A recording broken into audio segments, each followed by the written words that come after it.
नमस्कार विद्यार्थियों, मैं डॉक्टर अमित सिंह आपका पुनः स्वागत करता हूं उड़ान द फ्लाई के इस यूट्यूब चैनल में। और आप सभी को नव वर्ष की बहुत बहुत शुभकामनाएं। और काफ़ी दिनों बाद हमारी आपकी मुलाकात हो रही है इस ऑनलाइन माध्यम में, और इसके लिए मैं बहुत क्षमा चाहूँगा क्योंकि कुछ निजी कार्यों में व्यस्त था। और अब हम पुनः उसको रिज्यूम कर रहे हैं और आपको वैसे ही क्लासेस मिलती रहेंगी जैसे कि पूर्व में मिल रही थी इसके पहले। और बीए सेकेंड ईयर का मैं वर्ल्ड सिविलाइजेशन का पेपर आप लोग को पढ़ा रहा था, जहाँ पे मैंने मेसोपोटामिया सिविलाइजेशन को पढ़ाना प्रारंभ किया था। और इसके पूर्व मैं मिस्र की सभ्यता समाप्त कर चुका हूँ। जो भी विद्यार्थी मिस्र की सभ्यता को पढ़ना चाहते हैं, समझना चाहते हैं, वो हमारे यूट्यूब चैनल उड़ान द फ्लाई में जा कर के वीडियोस पढ़े हुए हैं, उनको देख करके पढ़ सकते हैं। और आज हम लोग बात करेंगे मेसोपोटामियन सिविलाइजेशन के बारे में। उसका एक ब्रीफ इंट्रोडक्शन मैंने अपने पिछले क्लास में दिया था आप लोग को कि मेसोपोटामियन सिविलाइजेशन है कहाँ पर, क्योंकि काफ़ी दिनों बाद हम लोग पुनः इस क्लास को शुरू कर रहे हैं। तो एक बार मैं पुरानी बातों को फिर से दोहरा दूं और उसके बाद हम लोग अपनी विषय वस्तु पर वापस लौटेंगे। तो जैसा कि मैंने बताया था कि मेसोपोटामियन सिविलाइजेशन एशिया महाद्वीप में स्थित एक बहुत प्राचीन सभ्यता रही है। ऐसा हम कह सकते हैं कि विश्व की सबसे प्राचीनतम सभ्यता रही है। और मेसोपोटामिया बेसिकली एक क्षेत्र का नाम है जो वर्तमान में इराक का इलाका है, वहाँ पे ये सभ्यता हमें प्राप्त हुई थी। और क्योंकि ये दजला और फरात दो नदियों के मध्य का भाग था, बहुत उपजाऊ भाग था, इसी वजह से इसको मेसोपोटामियन सिविलाइजेशन कहा जाता है। और इसके अंतर्गत हम 4 सभ्यताओं को पढ़ते हैं। 4 सभ्यताएं इसके अंतर्गत हमें पढ़ाई जाती हैं, और वो सभ्यताएं हैं सुमेरियन सभ्यता, बेबीलोनियन सभ्यता, असीरियन सभ्यता और कैल्डियन सभ्यता, जिसको कि हम न्यू बॉबीलोनियन सभ्यता के नाम से भी जानते हैं। आपने शायद 7 अजूबों में हैंगिंग गार्डन ऑफ बॉबीलोनिया के बारे में सुना होगा। ये हैंगिंग गार्डन ऑफ बॉबीलोनिया हमारे इस कैल्डियन सिविलाइजेशन की ही देन है, जो कि विश्व के अजूबों में शामिल है। और ये जो मेसोपोटामियन सिविलाइजेशन है, जैसे कि हमने मिस्र की सभ्यता को पढ़ा और देखा कि वहाँ पे नील नदी का बहुत ज़्यादा महत्व था, उसी तरीके से इस मेसोपोटामियन सिविलाइजेशन के पनपने में, उसके विकसित होने में दजला फरात नदी का बहुत महत्वपूर्ण रोल रहा है, बहुत महत्वपूर्ण भूमिका रही है। ये दो जो प्रमुख नदियाँ थीं, इनके द्वारा लाई गई उपजाऊ मिट्टी के कारण वहाँ पर एक ऐसा उर्वर क्षेत्र का निर्माण हुआ जहाँ पर कृषि का कार्य प्रारंभ हुआ। बाद में धीरे धीरे कृषि में अधिशेष उत्पादन हुए, और वह अधिशेष उत्पादन व्यापार वाणिज्य को प्रोत्साहन देता है, और वही व्यापार वाणिज्य आगे चल के उस संस्कृति की भौतिक स्वरूप में परिवर्तन को दर्शाता है, उसमें बढ़ोतरी करता है, और वही भौतिक स्वरूप में परिवर्तन आगे चलकर एक विशाल सभ्यता में तब्दील हो जाती है। तो ऐसा ही कुछ हमें पूर्व की मिस्र की सभ्यता में दिखाई पड़ा, वैसा यहाँ पर भी है। दजला और फरात नदियों के कारण एक विशाल भूभाग का निर्माण हुआ, और उस विशाल भूभाग में मेसोपोटामियन सिविलाइजेशन का जन्म हुआ। जैसा कि अभी मैंने बताया कि मेसोपोटामियन सिविलाइजेशन के अंतर्गत 4 सभ्यताओं को हम पढ़ते हैं। और मैंने बताया कि मेसोपोटामिया बेसिकली एक जगह, एक क्षेत्र का नाम है, जिसके अंतर्गत जो सभ्यताओं का विकास हुआ है वो सभ्यताएं सुमेरिया, बॉबीलोनिया, अशीरिया और कैल्डिया हैं। तो आज हम लोग बात करेंगे सुमेरियन सिविलाइजेशन के बारे में। और सुमेरियन सिविलाइजेशन का भी एक मैंने सामान्य परिचय आप लोग को दे दिया था कि सुमेरियन सभ्यता सुमेर नामक नगर में उस सभ्यता का विकास हुआ था, उस सभ्यता का प्रस्फुटन हुआ था, और इसी कारण उसको हम सुमेरियन सभ्यता के नाम से जानते हैं। और यह एक ऐसी सभ्यता रही है जहाँ पर नगर राज्य महत्वपूर्ण भूमिका निभाते हैं। जैसा कि हम लोगों ने मिस्र के संदर्भ में पढ़ा था कि मिस्र की सभ्यता नगर राज्यों की सभ्यता है। वहाँ पर नगर राज्यों को नोम कहा जाता था। छोटे छोटे नगर राज्य थे जो मिल करके एक तंत्र का निर्माण करते थे, और वहाँ से फिर केंद्रीकृत प्रशासन और प्रांतीय प्रशासन के रूप में शासन व्यवस्था चल रही थी, और एक विशाल भूभाग तक वो सभ्यता अपने आप को फैला करके रखी हुई थी। उसी तरीके से मेसोपोटामियन सिविलाइजेशन को अगर आप देखेंगे, जिसमें कि सुमेरियन सभ्यता सबसे प्रमुख और पहली सभ्यता है, वहाँ पर सुमेर नामक नगर में सभ्यता का विकास होता है।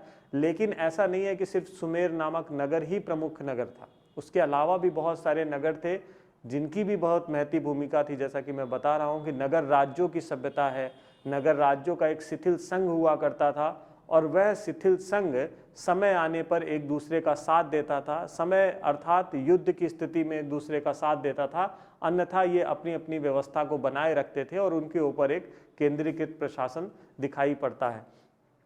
तो सुमेरिया नामक नगर पे उसका विकास हुआ। उसके साथ बहुत सारे नगर राज्य थे, जैसे कि उर था, किश था, इरिडू था, लगस था, और ऐसे बहुत सारे नगर राज्य थे जिनको मिलकर के सुमेरियन सभ्यता का निर्माण होता है। हाँ, उनकी जो राजधानी थी या प्रमुख नगर जो था वो सुमेर हुआ करता था। एक तरीके से हम ये कह सकते हैं कि शक्ति का जो केंद्रीकरण था वो पूरी तरीके से सुमेर में दिखाई पड़ता है और फिर वहाँ से फिर ट्रांसफ़र होती हैं शक्तियाँ अन्य नगर राज्यों की तरफ भी। तो क्योंकि इतिहास एक ऐसा विषय है जो साक्ष्यों पर आधारित है, तो पिछले क्लास में हम लोगों ने साक्ष्यों के संदर्भ में भी बात किया था कि मेसोपोटामियन सिविलाइजेशन को जानने में कौन कौन से प्रमुख साक्ष्य रहे हैं, जिसमें कि पुरातात्विक साक्ष्य बहुत महत्वपूर्ण भूमिका निभाते हैं, कुछ साहित्यिक साक्ष्य भी है जिनके माध्यम से हमें इस सभ्यता के बारे में जानकारी मिलती है। तो बहुत सारे ऐसे पुरातत्वविद हैं जिन्होंने इराक के और ये जो इराक से सटा हुआ इलाका है, सीरिया हो गया वर्तमान का, और उसके अलावा और भी जो आसपास के अरबी क्षेत्र हैं जहाँ तक ये सभ्यता फैली रही है, वहाँ पर विभिन्न सालों में बहुत सारे पुरातत्वविदों ने उत्खनन कार्य किए और उन उत्खननों के माध्यम से बहुत सारी पुरातात्विक सामग्रियाँ मिली, जिसके माध्यम से इस सभ्यता को समझने में बहुत महत्वपूर्ण भूमिका बनी और हम उसको बेहतर तरीके से आज समझ पाते हैं, जिनमें कि लियोनार्ड बुली हो गए, स्टुअर्ट पिगेट हो गए, किंग जॉर्ज हो गए, और लियर्ड इल्किंसन हो गए, द सरजॉक हो गए, ऐसे बहुत सारे सर टॉमस हो गए, ऐसे बहुत सारे पुरातत्वविद थे जिन्होंने अपनी महती भूमिका निभाई और उस भूमिका के कारण इतनी विशाल सभ्यता, इतनी प्राचीन सभ्यता को आज हम पढ़ पा रहे हैं। इसके बाद ऐसे बहुत सारे साहित्यिक स्रोत थे, जैसे कि हिब्रू लिटरेचर है, यूनानी साहित्य है। यूनानी साहित्य तो बहुत बात का है। हेरोडोटस ने वहाँ की यात्रा की थी और उन्होंने अपने व्याख्यानों में भी मेसोपोटामियन सिविलाइजेशन के बारे में बहुत सारी बातें लिखी हुई हैं, जो कि हमें रिटन एविडेंसेस के तौर पे प्राप्त हो रहा है, जिसके आधार पर हम मेसोपोटामिया सभ्यता को समझने में महत्वपूर्ण मतलब समझ रहे हैं उसको। इसके अलावा बाइबल में भी, बाइबल के ओल्ड टेस्टामेंट में भी बहुत सारे ऐसे व्याख्यान हैं जिसके आधार पर हम मेसोपोटामियन सिविलाइजेशन को समझने का कार्य करते हैं। तो अब जो इसका सबसे महत्वपूर्ण पक्ष है, अक्सर हम जब किसी सभ्यता को पढ़ते हैं तो सभ्यता को विभिन्न घटकों में पढ़ते हैं। जैसा कि मिस्र की सभ्यता के संदर्भ में हम लोग बात कर रहे थे, तो सबसे पहले हम लोगों ने बात की थी मिस्र की सभ्यता के राजनीतिक पक्ष के बारे में, फिर हमने उसके सामाजिक पक्ष को देखा, फिर आर्थिक पक्ष को देखा, फिर सांस्कृतिक पक्ष को देखा जिसमें कि धर्म, कला, विज्ञान, ये सारी चीज़ें आती हैं। तो इसी तरीके से हमें सुमेरियन सभ्यता को भी समझना है। हमें देखना है कि सभ्यता के अंतर्गत ऐसे कौन कौन से पक्ष थे जिसके कारण ये सभ्यता एक विशाल और प्राचीन सभ्यता के तौर पर विश्व में दिखाई पड़ती है। तो जैसे कि हम पूर्व में भी बात कर चुके हैं कि जो सांस्कृतिक घटक है उनमें भौतिक स्वरूप जब दिखाई पड़ने लगता है, भौतिक स्वरूप बहुत विकसित हो जाता है, तो आगे चल के एक सभ्यता के रूप में वो हमें दिखाई पड़ने लगती है। और उसी भौतिक संरचना में जब विघटन आ जाता है, भौतिक संरचना में बदलाव आ जाता है या उसका वो धीरे धीरे डिटरेट होने लगती है, ख़त्म होने लगती है, तो पुनः वो अपनी संस्कृति की तरफ वापस लौट जाती है। तो हमेशा से सभ्यता और संस्कृति को जब हम समझते हैं तो हम देखते हैं कि सभ्यता एक तरीके से भौतिक पक्ष के संदर्भ में जानकारी देती है, वहीं संस्कृति आध्यात्मिक पक्ष को प्रदर्शित करती है। तो यहाँ पर भी जब सुमेरियन सभ्यता का विकास हो रहा था तो हम देखेंगे कि आसपास ऐसे बहुत सारी ग्रामीण बस्तियाँ थी, छोटी छोटी संस्कृतियाँ थी जो कि एक पर्टिकुलर प्लेस में आकर के इकट्ठा होने लगती हैं, रुकने लगती हैं। और जब रुकने लगती हैं तो क्या होता है, जब कई कल्चर जो है संस्कृति आपस में अंतर संबंध स्थापित करती है, उनके बीच में कल्चर एक्सचेंज होता है और धीरे धीरे व्यापार वाणिज्य की प्रक्रिया आगे बढ़ती है और यही धीरे धीरे एक भौतिक पक्ष को मजबूती देने में महत्वपूर्ण भूमिका निभाती है। और यही भौतिक पक्ष जब दिखाई पड़ने लगता है, एक स्वरूप ग्रहण कर लेता है, तो वो हमें सभ्यता के तौर पर दिखाई पड़ने लगता है। तो सुमेर नगर के आसपास ऐसी बहुत सारी प्रजातियां उस दौर में आकर के रुकने लगी थी। और एक और चीज़ है जो कि यहाँ पर बताने लायक है, वो ये क्योंकि ये जो इलाका रहा है ये विश्व के कुछ प्राचीन ऐसे इलाकों में रहा है जहाँ पर कृषि का कार्य प्रारंभ किया गया था। एक तरीके से हम ये बोले कि ये विश्व में कुछ ऐसे प्राचीनतम क्षेत्रों में है जहाँ से कृषि प्रारंभ हुई है, जो कि जाग्रोस पर्वत का इलाका है। और नातुफितियन एक प्रजाति हुआ करती थी जिसके माध्यम से कृषि का कार्य प्रारंभ हुआ, और धीरे धीरे इसी जाग्रोस पर्वत के ही इलाके में कृषि का कार्य आगे बढ़ा तेज़ी से। और उसके बाद यहाँ पर आप देखते हैं कि मेसोपोटामियन सिविलाइजेशन हमें बाद के कालों में दिखाई पड़ने लगती है। तो कुछ ऐसा ही है जैसा कि हमने सिंधु सभ्यता या मिस्र की सभ्यता के संदर्भ में पढ़ा था सभ्यता के विकास के रूप में। तो यहाँ पर भी सुमेरियन सभ्यता का विकास ऐसे ही हुआ, सुमेर नगर में छोटी छोटी संस्कृतियों के माध्यम से ही। और बाद में चल के वो जो छोटे छोटे गांव थे वो कस्बों में और बाद में नगरों में परिवर्तित हो गए, और उन्हीं नगर राज्यों के माध्यम से एक संघ का निर्माण हुआ। और वही संघ आगे चल करके एक सभ्यता के तौर पर, मतलब संघ एक तरीके से शासन व्यवस्था है, और उसका जब भौतिक स्वरूप नगरों का एक साथ दिखाई पड़ने लगता है तो वो एक सभ्यता के तौर पर हमें दिखाई पड़ने लगता है। तो जैसा कि मैं बात कर रहा था कि नगर राज्यों का एक विशाल शिथिल संघ था जो कि इस सभ्यता के प्रशासन को प्रदर्शित कर रहा था। तो जैसे कि सभ्यता का शुरुआत होती है, हम उसके राजनीतिक पक्ष के बारे में बात करते हैं, तो आज भी हम सुमेरियन सभ्यता के राजनीतिक पक्ष के बारे में सबसे पहले बात करेंगे। और जब राजनीतिक पक्ष के बारे में बात करेंगे तो स्वाभाविक सी बात है, ये जानना बहुत लाजमी है कि वहाँ का प्रशासन किस तरीके का रहा होगा। तो सुमेरियन सभ्यता के संदर्भ में एक बात ये कही जाती है कि सुमेरियन सभ्यता विश्व की पहली ऐसी सभ्यता रही है जिसने कि विश्व में प्रजातंत्र को लाने का कार्य किया। प्रजातंत्र मतलब ऐसी शासन व्यवस्था जिसमें अधिकार प्रजा के पास भी होते हैं। अभी तक आप लोगों ने राजतंत्र के संदर्भ में बात की, गणतंत्र के संदर्भ में बात की, एक नया नाम आया जिसको कि हम प्रजातंत्र कहते हैं। बेसिकली गणतंत्र भी एक तरीके से इनडायरेक्टली प्रजा का ही शासन है, लेकिन जो पर्टिकुलर वर्ड है प्रजातंत्र वो हमें यहीं पर इस सुमेरियन सभ्यता के माध्यम से सबसे पहले दिखाई पड़ता है। और अगर हम इसके राजनीतिक कालों के संदर्भ में बात करें, राजनीतिक इतिहास के संदर्भ में बात करें, तो हम देखते हैं कि सुमेरियन सभ्यता बेसिकली 3 अलग अलग भागों में हम बांट करके इसको पढ़ते हैं। एक इसका जो काल था उसको हम पौराणिक काल के नाम से जानते हैं। पौराणिक इसलिए कहा गया क्योंकि इस काल के संदर्भ में कोई विशेष जानकारी हमें नहीं है। ज़्यादातर जो जानकारी है वो बेसिकली मिथ या कहानी या कल्पनाओं में ही प्राप्त होती है, और कुछ ऐसी बातें हैं जो शायद अतिशयोक्तिपूर्ण भी दिखाई पड़ती हैं, और इसीलिए इस काल को हम पौराणिक काल के तौर पे देखते हैं। और इस काल को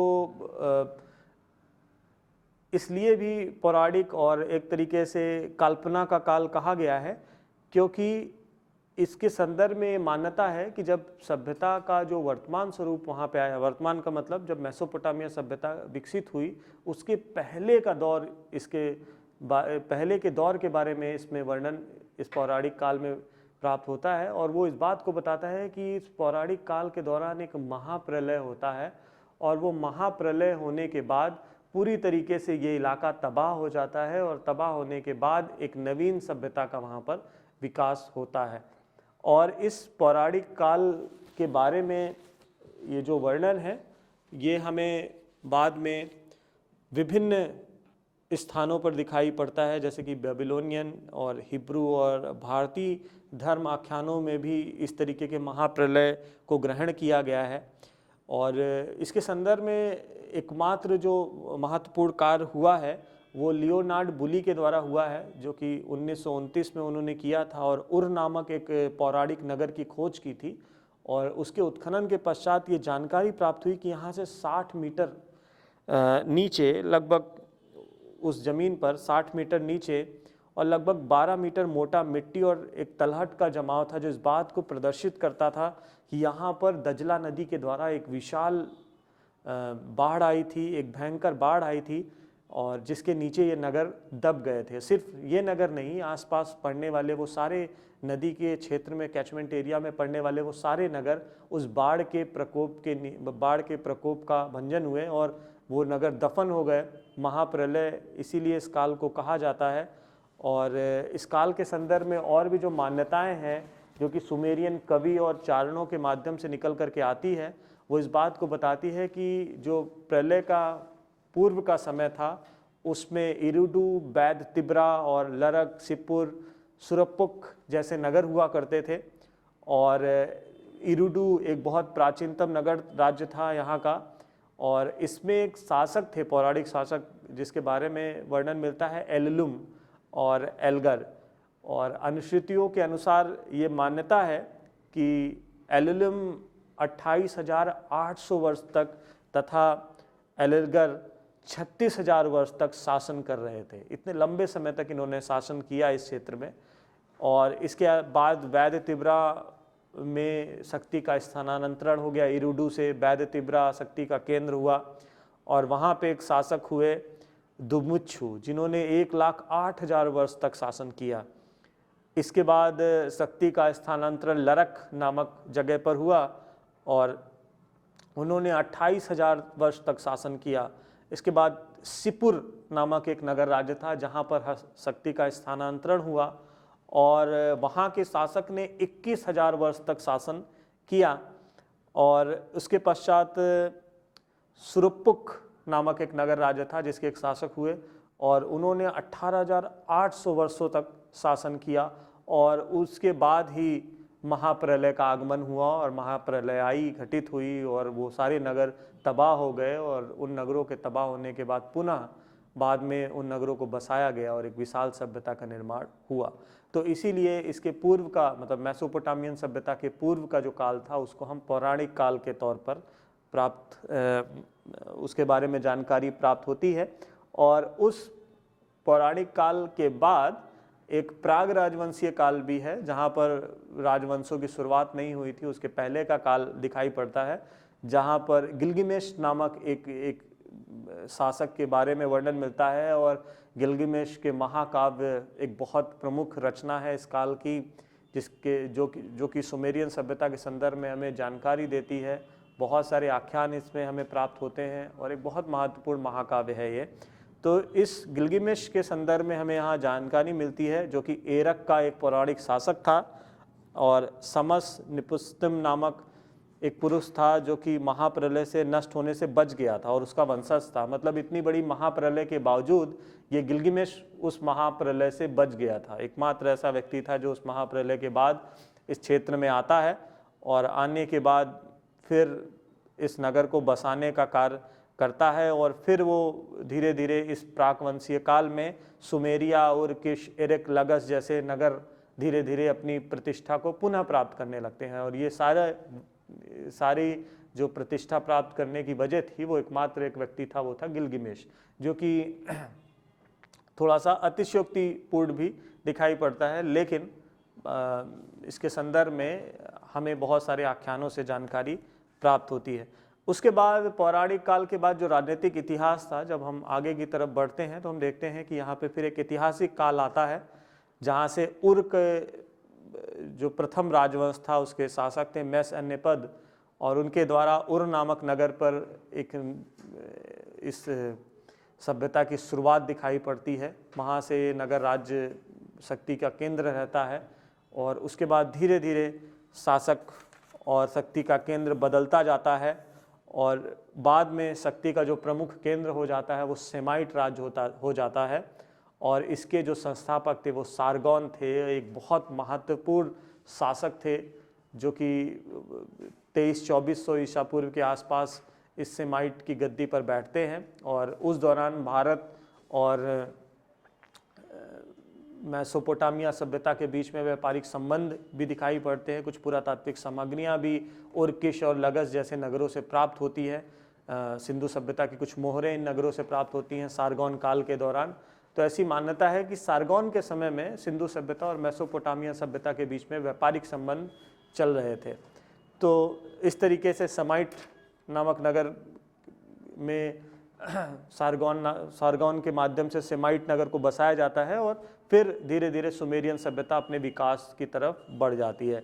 उसके बाद सारगोन के उत्तराधिकारी होते हैं, बाद में अकायदी समेट आ जाते हैं और फिर उनके माध्यम से इसको ग्रहण कर लिया जाता है और बाद में उनका भी पतन हो जाता है और ये सभ्यता धीरे धीरे डिसेंट्रलाइजेशन की तरफ बढ़ जाती है। जैसे कि शक्ति का केंद्रीकरण कुछ समय तक उर रहता है, कुछ समय तक किश, कुछ समय तक लगस, बाद में इरुडू भी रहा। सुमेरिया में भी जब ये सेमाइट संस्थापकों का सारगोन का शासन था तो सुमेर सबसे महत्वपूर्ण नगर हुआ करता था।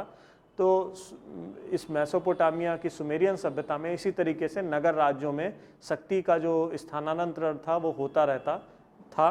बाद में गूती का उत्कर्ष होता है। गूती एक नगर राज्य था जिसका उत्कर्ष वहाँ पे दिखाई पड़ता है। उसके बाद एसी उथहेगल नामक नगर का विकास होता है। बाद में उर नमु और उर का तृतीय राजवंश यहाँ पर अपनी शक्ति को बढ़ा करके स्थापित कर लेता है अपने आप को। फिर लगस नामक लगस नामक नगर में गुड़िया नामक शासक जो है वो प्रमुख होता है। बाद में सुलगी आ जाते हैं जो कि एक बहुत प्रमुख शासक इस सुमेरियन सभ्यता के होते हैं और उनके द्वारा ही विश्व की सबसे पहली विधि संहिता लिखी जाती है।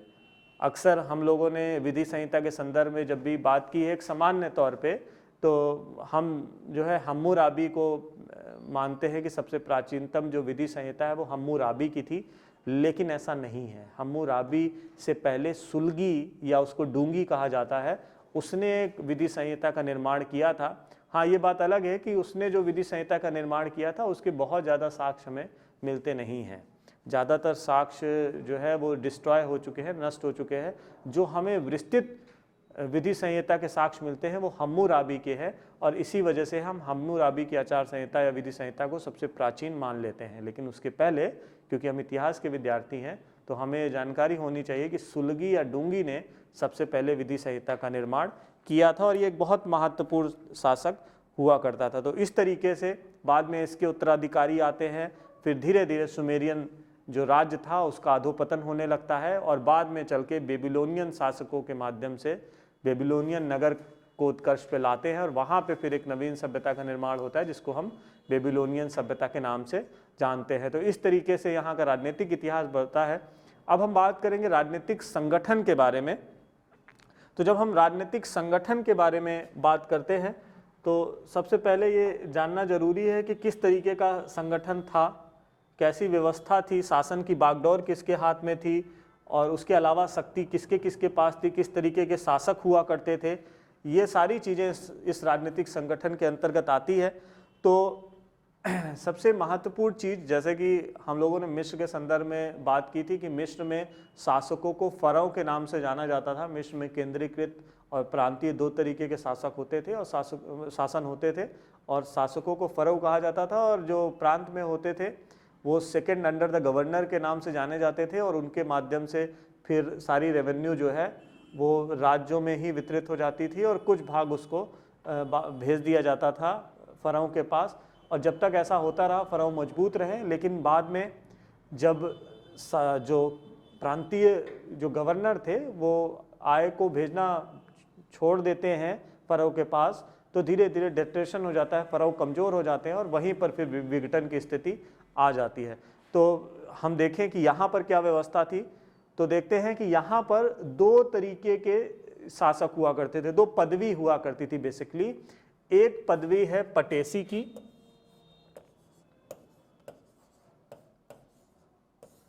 और दूसरी पदवी है लूगल। पटेसी और लूगल नामक दो पदवी या कहे कि पद हुआ करते थे जिनके माध्यम से शासन व्यवस्था चल रही थी। और जैसे कि मैंने बताया कि सुमेरियन सभ्यता पहली सभ्यता है जहां पर प्रजातंत्र का प्रारंभ होता है। सुमेरियन प्रजातंत्र को प्रारंभ करने वाले लोग थे।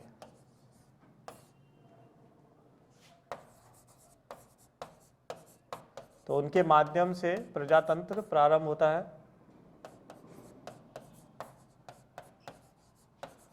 और पटेसी और लूगल नामक दो अधिकारी थे और पटेसी लूगल को एसी भी कहा गया है, इसको कहीं कहीं पे एसी भी कहा गया है, नहीं सॉरी, पटेसी को एसी कहा गया है। पटेसी को कहीं कहीं पर एसी के नाम से भी जाना गया है। तो एक जो अधिकारी है पटेसी, वो बेसिकली क्या है, वो नगर राज्यों का शासक है। जैसा कि मैंने अभी बताया था कि मेसोपोटामिया या मिस्र की सभ्यता, सुमेरियन सभ्यता नगर राज्यों का एक शिथिल संघ है। बहुत सारे नगर राज्य मिलकर के इस सभ्यता का निर्माण कर रहे थे। तो नगर राज्य का जो सबसे प्रमुख अधिकारी या सबसे जो प्रमुख व्यक्ति था वो था कौन, पटेसी, और वो नगर राज्य का शासक था।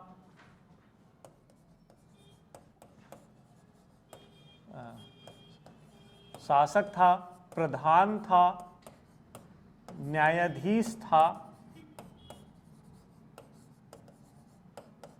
पुरोहित था,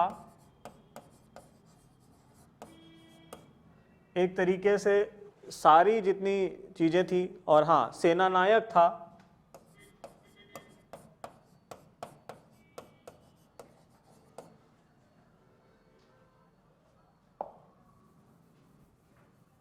और सिंचाई व्यवस्था भी देखने वाला था।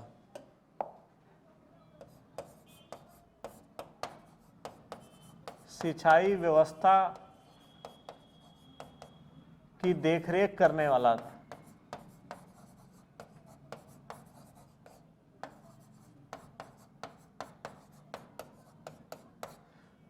तो कुल मिलाकर के पटेसी के पास इतने सारे पद थे। वो शासक भी वही था, प्रधान भी वही था नगर का, पुरोहित भी वही था, न्यायाधीश भी वही था, सेनानायक भी वही था, सिंचाई व्यवस्था का अधीक्षक भी वही था। तो नगर राज्य की जो सारी व्यवस्था करने का जो प्रमुख व्यक्ति था वो पटेसी हुआ करता था। और ये जो पटेसी हुआ करते थे, इनको राजनीतिक और धार्मिक दोनों तरीके की महत्ता प्राप्त थी। कौन कौन सी? ये राजनीतिक रूप से भी दक्ष थे, मतलब राजनीतिक रूप से भी इनका महत्व था और धार्मिक रूप से भी इनका महत्व था। तो राजनीतिक एवं धार्मिक महत्ता वाले थे, ठीक है। धार्मिक, राजनीतिक और धार्मिक महत्ता थी इनके पास, पटेसियों के पास। इसके बाद ये जो पद था पटेसी का, ये वंशानुगत था।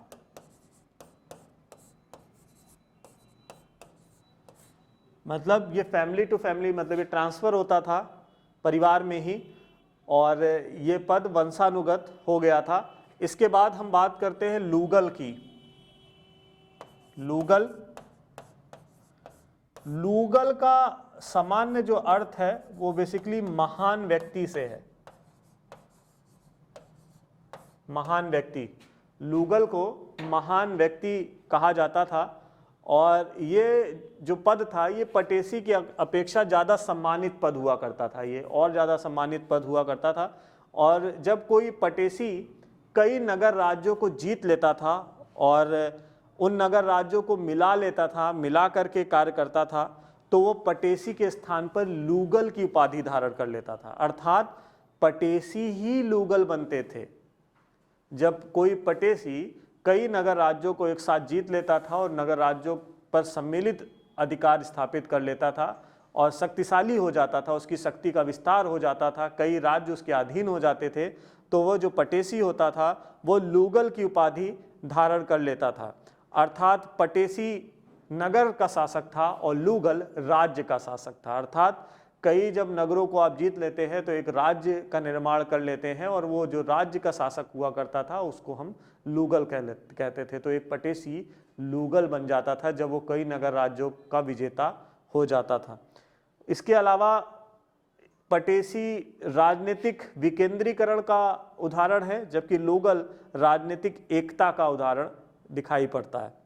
और प्रारंभ में लूगल का पद जो था वो स्थायी नहीं था, क्योंकि जब कोई लूगल अपनी शक्ति को खो बैठता था तो वह पुनः पटेसी की उपाधि धारण कर लेता था। अर्थात जैसे हमने कई नगर राज्यों को जीता और जीतने के बाद हमारी शक्ति क्षीण होने लगी, हम उन नगर राज्यों को पुनः मतलब एक साथ रख करके नहीं रख पाए और धीरे धीरे हमारी शक्ति में जब कमी आने लगी, कोई दूसरा शासक जो हमारे ऊपर विजेता हो जाता था, तो हम क्या करते थे, हम अपनी लुगल की उपाधि छोड़ देते थे और बाद में पुनः पटेसी हो जाते थे, किसी नगर राज्य तक सीमित हो जाते थे। और जो व्यक्ति ज़्यादा शक्तिशाली होता था और कई नगर राज्यों को जीत लेता था, वो पुनः लुगल की उपाधि धारण कर लेता था। तो पटेसी जो है वो देवताओं के प्रतिनिधि के तौर पर माने जाते थे। माना जाता था कि पटेसी देवताओं के प्रतिनिधि है, जबकि लुगल बनने के बाद पर वो पटेसी की उपाधि नहीं छोड़ते थे। मतलब अगर उनके पास पटेसी की उपाधि है तो वो पटेसी भी रहते थे और साथ साथ लुगल भी रहते थे। और आगे चल के इसी पद का दुरुपयोग करने लगे और धीरे धीरे विभिन्न मदों में प्रचुर मात्रा में वो कर भी वसूलने लगे और इसकी वजह से समाज में थोड़ा सा विघटन की स्थिति आई। और पटेसी और लुगल दोनों शाही भवन में रहते थे, दोनों के लिए शाही भवन बनाए गए थे। और इस प्रकार के दो शाही भवनों के अवशेष हमें किश और इरुडू नामक नगर से प्राप्त होते हैं। तो ऐसे दो अवशेष हमें किश और इरुडू से मिलते हैं जो पटेसी और लुगल के संदर्भ में जानकारी देते हैं। तो एक तरीके से एक तरफ केंद्रीकृत शासन था, एक तरफ प्रांतीय शासन था। और जब कई नगर राज्यों को कोई व्यक्ति जीत लेता था तो वो लुगल बन जाता था, लेकिन उसके अंडर जो और दूसरे नगर राज्य थे उनके अंडर के पटेसी उसके अंदर आ जाते थे, मतलब उसके अंतर्गत कार्य करते थे और वो उस पर अपना एकाधिकार बना के रखता था। साथ ही साथ अगर वो किसी नगर राज्य का पटेसी रहा है तो अपनी नगर राज्य की जो पटेसी की पदवी है उसको भी लेकर के वो चलता था, क्योंकि उसके रहने से उसको धार्मिक संरक्षण प्राप्त रहता था, क्योंकि ये माना जाता था कि पटेसी ईश्वर का प्रतिनिधि, ईश्वर का प्रतिनिधि के तौर पे शासन कर रहा है। तो आज के लेक्चर में बस इतना ही, और आगे के लेक्चर्स में हम बात करेंगे सुलगी की आचार संहिता के संदर्भ में, और उसके बाद हम सामाजिक संरचना को समझने का प्रयास करेंगे और फिर बाद में धार्मिक और सांस्कृतिक पक्ष को समझेंगे, जहां से हमें इस सभ्यता के विस्तृत स्वरूप की जानकारी होगी। तो आज के लिए बस इतना ही। आप पुनः इस YouTube चैनल पर अपने लेक्चर्स को प्राप्त कर सकते हैं और निराश ना हो, हम बिल्कुल आपके साथ हैं और जब तक आपका कोर्स पूरा नहीं होगा आपको सारे लेक्चर प्राप्त होंगे। तो आज के लिए बस इतना ही, फिर मिलेंगे इस YouTube चैनल में। बहुत बहुत धन्यवाद।